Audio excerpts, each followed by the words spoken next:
আকাশবাণী আগরতলা। স্থানীয় সংবাদ পড়ছি চন্দন লেখাপাল। এখনকার বিশেষ বিশেষ খবর হলো, মুখ্যমন্ত্রী অধ্যাপক ড মানিক সাহা বলেছেন, রাজ্যে পর্যটন শিল্পের মাধ্যমে আর্থসামাজিক মানোন্নয়নে গুরুত্ব দিচ্ছে রাজ্য সরকার। কেন্দ্রীয় স্বরাষ্ট্রমন্ত্রকের নির্দেশে আপৎকালীন ব্যবস্থা গ্রহণের অঙ্গ হিসেবে আগামীকাল রাজ্য মকড্রিল অনুষ্ঠিত হবে। কৃষিমন্ত্রী রতনলাল নাথ আজ আগরতলার রবীন্দ্র শতবার্ষিকী ভবনে গত বছর আগস্ট মাসে রাজ্যে ভয়াবহ বন্যায় ক্ষতিগ্রস্ত কৃষকদের আর্থিক সহায়তা তুলে দেন। ক্রীড়ামন্ত্রী টিঙ্কু রায় বলেছেন, রাজ্যে 40,000-এরও বেশি ছেলে মেয়েকে চিহ্নিত করে বিভিন্ন ক্রীড়ায় প্রশিক্ষণ দেওয়া হচ্ছে। এবারে আসছে বিস্তারিত সংবাদে। মুখ্যমন্ত্রী অধ্যাপক ড মানিক সাহা বলেছেন, রাজ্যে পর্যটন শিল্পের মাধ্যমে আর্থসামাজিক মান উন্নয়নে গুরুত্ব দিচ্ছে রাজ্য সরকার। আজ গোমতী জেলার অমরপুরের ছবিমুড়ায় এডিবির অর্থায়নে ৬৭,৭৬,০০,০০০ টাকা ব্যয়ে পর্যটন শিল্পের বিভিন্ন প্রকল্পের শিলান্যাস ও উদ্বোধন করে তিনি কথা বলেন। মুখ্যমন্ত্রী বলেন, রাজ্য সরকার পর্যটন পুলিশ নিয়োগের উদ্যোগ নিয়েছে। পুলিশ এক্সিকিউটিভ পদে নিয়োগ থেকে এই পর্যটন পুলিশ নিয়োগের চিন্তাভাবনা করা হচ্ছে বলে তিনি জানান।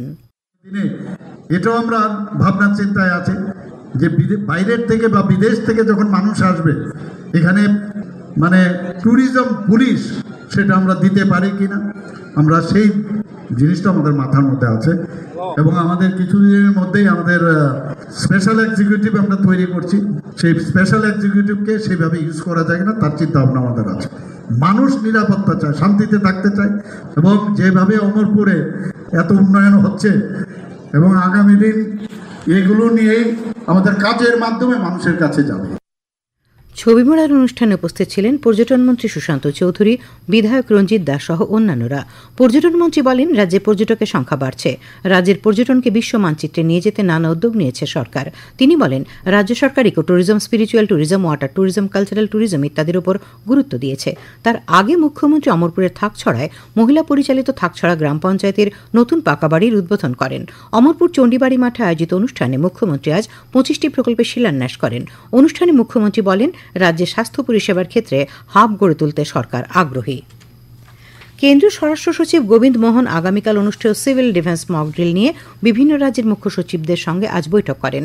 জাতীয় রাজধানীতে স্বরাষ্ট্রমন্ত্রকের কার্যালয়ে অসামরিক প্রতিরক্ষা ও জাতীয় দুর্যোগ প্রতিক্রিয়া বাহিনীর মহানির্দেশক এবং অন্যান্য ঊর্ধ্বতন কর্মকর্তারা এই বৈঠকে যোগ দেন।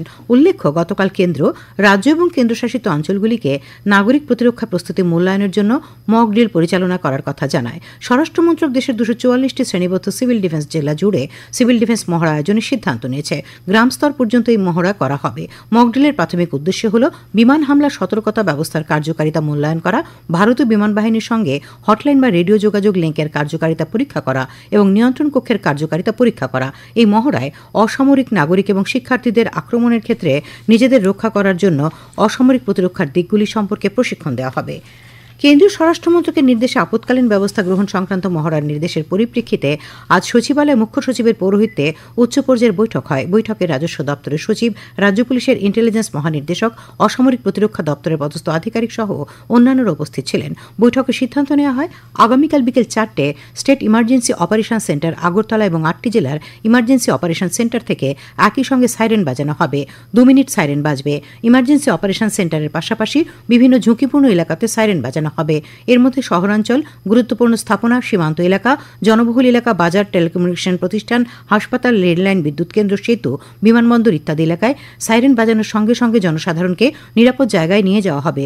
বৈঠকে আরও সিদ্ধান্ত নেওয়া হয়, বিকেল 4:20 থেকে 5:30 পর্যন্ত উদ্ধার কার্য চলবে। 5:32 2 মিনিটের জন্য ব্ল্যাকআউট করা হবে। পুরো মহড়া চলবে সন্ধে 6:30 পর্যন্ত। মহড়া পরিচালনায় সেনা, সিপিএমএফ, পিএসইউ সহ অন্যান্য এজেন্সিগুলো সহযোগিতা করবে। এদিকে আগামীকালের মকড্রিলের পরিপ্রেক্ষিতে আজ সন্ধ্যায় সচিবালয়ে রাজস্ব সচিব ব্রিজেশ পাণ্ডে সাংবাদিক সম্মেলন আহ্বান করেন। সাংবাদিক সম্মেলনে মকড্রিলের বিষয়ে বিস্তারিত উল্লেখ করা হয়। শ্রী পাণ্ডে এই মহড়ার সময় জনগণকে অযথা ভীত না হওয়ার আহ্বান জানান। কৃষি ও কৃষক কল্যাণমন্ত্রী রতনলাল নাথ আজ আগরতলা রবীন্দ্র শতবার্ষিকী ভবনে এক অনুষ্ঠানে গত বছর আগস্ট মাসে রাজ্যে ভয়াবহ বন্যায় ক্ষতিগ্রস্ত কৃষকদের আর্থিক সহায়তা তুলে দেন। তিনি বলেন, কৃষকরা আমাদের অন্নদাতা। রাজ্য সরকার সর্বদা কৃষকদের কল্যাণের কথা ভেবেই চাষাবাদের জন্য নতুন নতুন প্রকল্প গ্রহণ করছে। উল্লেখ্য, এনডিআরএফ এর নিয়মাবলী অনুযায়ী 2,13,543 জন ক্ষতিগ্রস্ত কৃষকের অ্যাকাউন্টে সরাসরি মোট 79,88,00,000 টাকার ক্ষতিপূরণ দেওয়া হয়। অনুষ্ঠানে অন্যান্যদের মধ্যে উপস্থিত ছিলেন কৃষি ও কৃষক কল্যাণ দপ্তরের অধিকর্তা ড ফণীভূষণ জমাতিয়া, সচিব অপূর্ব রায় ও পশ্চিম ত্রিপুরা জেলা পরিষদের ভারপ্রাপ্ত সভাধিপতি বিশ্বজিৎ শীল প্রমুখ। কৈলাসহরের শ্রীরামপুর স্বামী বিবেকানন্দ ভবনে আজ এক অনুষ্ঠানে গত বছর আগস্ট মাসের বন্যায় ক্ষতিগ্রস্ত কৈলাসহর মহকুমার ৯,৭৯৮ জন কৃষককে হেক্টর প্রতি ৮,৫০০ টাকা করে আর্থিক সহায়তা দেওয়া হয়। অনুষ্ঠানে বক্তব্য রাখেন ঊনকোটি জেলা পরিষদের সভাধিপতি অমলেন্দু দাস, চণ্ডীপুর পঞ্চায়েত সমিতির চেয়ারপারসন শম্পা দাস পাল, কৃষি উপঅধিকর্তা সৌমেন নন্দী, কৃষি তত্ত্বাবধায়ক পরাগ রায় চৌধুরী প্রমুখ। বন্যায় ক্ষতিগ্রস্ত কৃষকদের সরাসরি অর্থ প্রদান প্রক্রিয়া আজ দক্ষিণ জেলায় শুরু হয়। আজ জোলাইবাড়ি কৃষি মহকুমার উদ্যোগে জোলাইবাড়ি কমিউনিটি হলে আয়োজিত অনুষ্ঠানে ১৭ জন কৃষককে ক্ষতিপূরণের মঞ্জুরিপত্র তুলে দেওয়া হয়। সমবায় মন্ত্রী শুক্রাচরণ নোয়াতি অনুষ্ঠানে উপস্থিত ছিলেন। কৃষি ও কৃষক কল্যাণ দপ্তরের উপ অধিকর্তা সুমিত কুমার সাহা আকাশবাণীকে জানান, দক্ষিণ জেলার ৩৩,৮১৩ জন ক্ষতিগ্রস্ত কৃষক ৩০ কোটি টাকা ক্ষতিপূরণ পাবেন। খবর প্রচারিত হচ্ছে আকাশবাণীর আগরতলা কেন্দ্র থেকে। আকাশবাণীর সংবাদের আপডেট পেতে লগ ইন করুন www.newsonair.com এবং নিউজ অন এআইআর অ্যাপ এবং টুইটার ও ফেসবুক প্ল্যাটফর্মে এআইআর নিউজ অ্যালার্টসে। ইউটিউবে লক্ষ্য রাখুন নিউজ অন এআইআর অফিসিয়ালে। আকাশবাণী আগরতলা সংবাদের আপডেট পেতে দেখুন টুইটার বা এক্স হ্যান্ডেলে আকাশবাণী নিউজ আগরতলা, ফেসবুকে এআইআর নিউজ আগরতলা এবং ইউটিউবে আকাশবাণী নিউজ আগরতলা। প্রধানমন্ত্রী নরেন্দ্র মোদী আজ অস্ট্রেলিয়ার প্রধানমন্ত্রী অ্যান্থনি আলবানিজের সঙ্গে কথা বলেছেন এবং তার ঐতিহাসিক দ্বিতীয়বারের মেয়াদের জন্য তাকে অভিনন্দন জানান। তাদের কথা বলার সময় প্রধানমন্ত্রীরা দুই দেশের মধ্যে ব্যাপক কৌশলগত অংশীদারিত্ব শক্তিশালী করার প্রতিশ্রুতি পুনর্ব্যক্ত করেন। উভয় নেতা পারস্পরিক স্বার্থের আঞ্চলিক ও বৈশ্বিক বিষয় নিয়ে কথাবার্তা বলেন। শ্রী মোদী প্রধানমন্ত্রী আলবানিজকে বছরের শেষ দিকে ভারতে অনুষ্ঠেয় বার্ষিক শীর্ষ সম্মেলন এবং কোয়াড শীর্ষ সম্মেলনে অংশগ্রহণ করার জন্য ভারত সফরের আমন্ত্রণ জানিয়েছেন। পালোয়ানদের শক্তির প্রদর্শনের খেলা হাডুডু প্রতিযোগিতার টুর্নামেন্ট বসেছে সিপাহীজলা জেলার বিভিন্ন প্রান্তে। প্রচুর দর্শক উপস্থিতি ও দারুণ উদ্দীপনা নিয়ে একের পর এক হাডুডু টুর্নামেন্ট চলছে সোনামুড়া মহকুমার বিভিন্ন এলাকায়। এ নিয়ে এখন আমাদের জেলা প্রতিনিধি অভিজিৎ বর্ধনের একটি প্রতিবেদন। নিয়মে প্রায় হারিয়ে গেছে কানামাছি, কোতকোত, সাততারা, নৌকাবাজ, দাঁড়িয়াবান্ধা, হাডুডুর মতো নানান গ্রামীণ খেলা। একসময় গ্রামের হাজার হাজার মানুষের অংশগ্রহণে আনন্দ উৎসবের আবহে অনুষ্ঠিত হতো এই গ্রামীণ ক্রীড়াগুলি। ঘণ্টার পর ঘণ্টা যাবৎ চলত এসব খেলা। আধুনিকতার ছোঁয়া লাগলেও সোনামুড়া মহকুমার বিভিন্ন গ্রামীণ এলাকায় এখনও আয়োজিত হয়ে আসছে বলবান বা পালোয়ানদের শক্তি প্রদর্শনের খেলা হাডুডু। প্রতি বছরই শীতের বিদায় থেকে বর্ষা শুরুর আগ পর্যন্ত প্রায় প্রতিদিনই সোনামুড়ার কোনো না কোনো গ্রামে রাতব্যাপী আয়োজিত হয় এই গ্রামীণ ক্রীড়া, জানিয়েছেন স্থানীয় রেফারি বিল্লাল হোসেন। আমাদের এই ঐতিহ্যবাহী হাডুডু খেলা আমাদের পূর্বপুরুষ থেকে এইভাবে চলিত হয়ে আসছে। আমরা জন্মের পর থেকে আমরা এই খেলা দেখতে পাচ্ছি। আমাদের বাপ চাচারা এই খেলা খেলছে। আমাদের ওই সময় ঐতিহ্যবাহী খেলা ছিল হাডুডু এবং গরুর নাড়াই, এই দুটো খেলা হয়তো। এখন গরুর নাড়াই তো হয় না। এখন আমাদের এই হাডুডু খেলাটা আমরা ঐতিহ্য এখনও ধরে রাখছি। প্রত্যেক এলাকার মধ্যে যারা বলবান শক্তি দেখানোর জন্য এখানে আসে আর দর্শক উৎসাহ পায়। আমরা আগের দিনেও দেখতাম যারা বড় হিসাবে চ্যাম্পিয়ন হইতো তাদেরকে মেডেল এবং কাপ দেওয়া হইতো।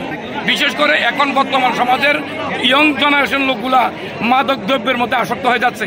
তাদেরকে ওই আসক্ত থেকে ফিরিয়ে আনার জন্য আমাদের এই সুন্দর আয়োজন। এই খেলার মধ্যে সবাই এসে খুব আনন্দিত হয়। গত কদিন ধরে সোনামুড়ার বিভিন্ন গ্রামে এই উত্তেজনাপূর্ণ খেলা উপভোগ করতে প্রতি রাতে বহু মানুষ সামিল হচ্ছেন। তৈরি হচ্ছে ঐতিহ্য ও পরম্পরাকে ধরে রাখার আবেগপূর্ণ আবহ। সিপাহীজলা জেলা থেকে আমি অভিজিৎ বর্ধন, আকাশবাণী সংবাদ, আগরতলা। ঊনকোটি জেলার ফটিকরায় বিধানসভা কেন্দ্রের অধীন লালঝুরি এলাকায় আজ বজ্রপাতে একজন নিহত এবং ৬ জন গুরুতর আহত হয়েছেন। আজ বেলা 2টা নাগাদ আকস্মিক বজ্রপাত হলে রাবার বাগানে কর্মরত গৌতম রায়ের মৃত্যু হয়। ওইখানে কর্মরত আহতদের কৈলাসহর জেলা হাসপাতাল এবং কাঞ্চনবাড়ি প্রাথমিক স্বাস্থ্যকেন্দ্রে চিকিৎসা চলছে। ক্রীড়ামন্ত্রী টিঙ্কু রায় জানিয়েছেন, রাজ্যে 40,000-এরও বেশি ছেলে মেয়েকে চিহ্নিত করে বিভিন্ন ক্রীড়ায় প্রশিক্ষণ দেওয়া হচ্ছে। গোটা রাজ্যেই খেলাধুলোর ভালো পরিবেশ তৈরি হয়েছে। আজ খেজুরবাগানে শহীদ ভগৎ সিং যুব আবাসে ইনডোর মাল্টিজিমের উদ্বোধন করে তিনি কথা বলেন। তিনি জানান, প্রায় 30 লক্ষ টাকা ব্যয় করে এই মাল্টিজিম তৈরি করা হয়েছে। ত্রিপুরা ক্রিকেট অ্যাসোসিয়েশন পরিচালিত মহিলাদের ঘরোয়া টি20 সিনিয়র ক্রিকেট প্রতিযোগিতার সুপার 6-এর খেলা আজ শুরু হয়েছে।